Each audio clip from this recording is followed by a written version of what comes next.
तीसरे घर में बैठे केतु को अपने पास्ट लाइफ की पेंडिंग कर्मास की रिस्पॉन्सिबिलिटी होती है। तो आपने देखा होगा कि इनिशियल लाइफ में ये लोग बहुत पीड़ा से गुजरते हैं, एलिमेंट्स होती हैं, बहुत मेहनत करनी पड़ती है, अपने छोटे बहन भाइयों की रिस्पॉन्सिबिलिटी उठानी पड़ती है। अक्सर ये देखा गया है। क्यों? हो सकता है कि किसी कारणवश आपके पिता परिवार से दूर हों या बीमार हों, इस हालत में ना हों, क्योंकि केतु से 7th में राहु बैठा है और वहाँ वो राहु किसके घर में है? राहु है पिता की राशि में। 9वां घर पिता का है, तो वहाँ से वो केतु को दृष्टि डाल रहा है। अगर आपकी कुंडली में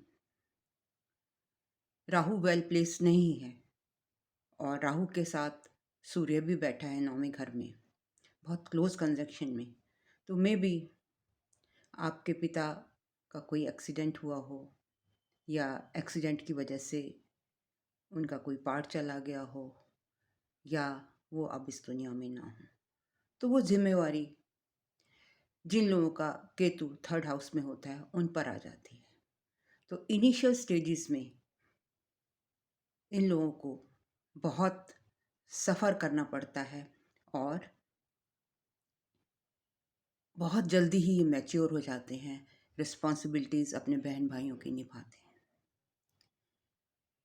लगभग मिडिल एज तक आते आते ये कहिए कि मिडिल एज 42 या 45 के बाद ये अपनी जब सोचते हैं कि हमने अपनी रिस्पॉन्सिबिलिटी को पूरा कर दिया है, तो बहन भाइयों से डिटैच होने लगते हैं, क्योंकि केतु का जो मेन नेचर है वो डिटैचमेंट है, वो आइसोलेशन है, वो ट्रुथ को ढूंढता है, वो मोक्ष की तरफ जाना चाहता है, वो दुनिया में लिप्त नहीं होना चाहता।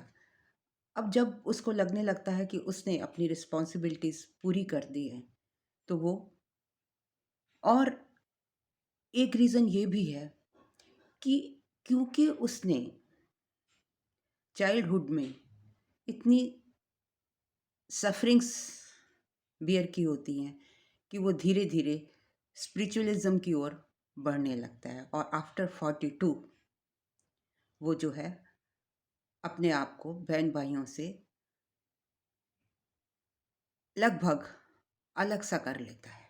रिश्ता तो रखता है उनसे, लेकिन तीसरे घर में बैठा केतु उनसे लगभग अलग सा ही हो जाता है, डिटैच फील करता है।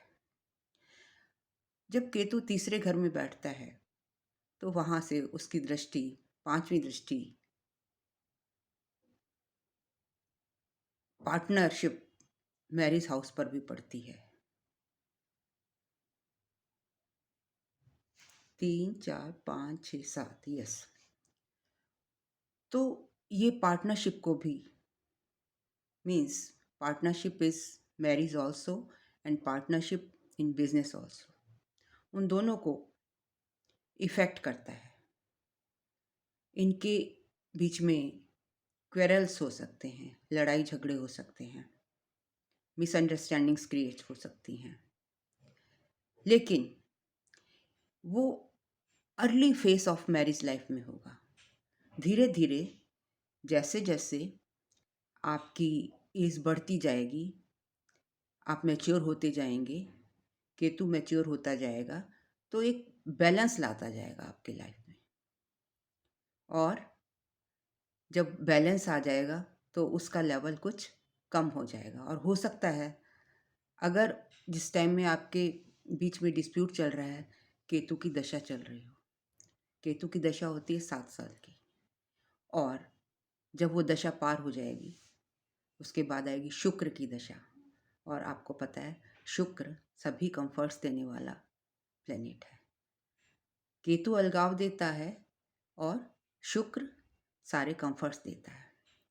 केतु भी कंफर्ट्स देता है, लेकिन उसकी उसका कंफर्ट जोन जो है वो, उसकी जो डिज़ायर्स हैं वो सांसारिक नहीं हैं। उसकी डिज़ायर्स अपर वर्ल्ड की हैं, स्पिरिचुअल वर्ल्ड की हैं। लेकिन जो राहु है उसकी डिज़ायर्स